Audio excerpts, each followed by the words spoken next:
देवराजसेव्यमानपावनाङ्घ्रिपङ्कजं व्यालयज्ञसूत्रमिन्दुशेखरं कृपाकरं नारदादियोगिवृन्दवन्दितं दिगम्बरं काशिकापुरादिनाथकालभैरवं भजे।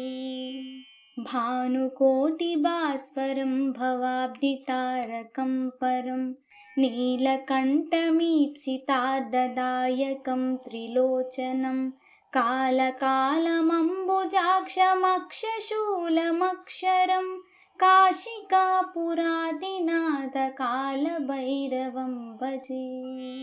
शूलटङ्कपाशदण्डपाणिमादिकारणं श्यामकायमादिदेवमक्षरं निरामयं भीमविक्रमं प्रभुं विचित्रताण्डवप्रियं काशिकापुरादिनाथकालभैरवं भजे।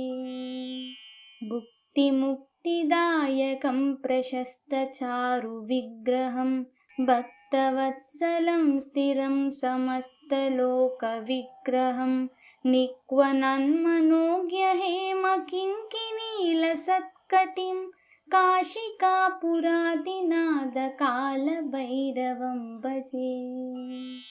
धर्मसेतुपालकं त्वधर्ममार्गनाशकं कर्मपाशमोचकं सुशर्मदायकं विभुं स्वर्णवर्णकेशपाशशोभिताङ्गनिर्मलं काशिकापुरादिनाथकालभैरवं भजे।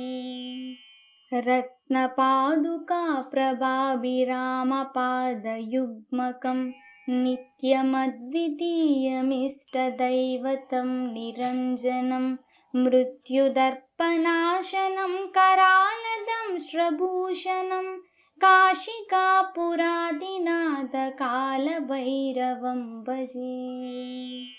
अट्टहासभिन्नपद्मजाण्डकोशसन्ततिं दृष्टिपातनष्टपापजालमुग्रशासनम् अष्टसिद्धिदायकं कपालमालिकाधरं काशिकापुरादिनाथकालभैरवं भजे। भूतसङ्गनायकं विशालकीर्तिदायकं काशीवासिलोकपुण्यपापशोधकं विभुं नीतिमार्गकोविदं पुरातनं जगत्पतिं काशिकापुरादिनाथकालभैरवं भजे। कालभैरवाष्टकं पठन्ति ये मनोहरं ज्ञानमुक्तिसाधकं विचित्रपुण्यवर्धनं शोकमोहलोभदैन्यकोपतापनाशनं ते प्रयान्ति कालभैरवाङ्घ्रिसन्निधिं ध्रुवं ते प्रयान्ति कालभैरवाङ्घ्रिसन्निधिं ध्रुवम्।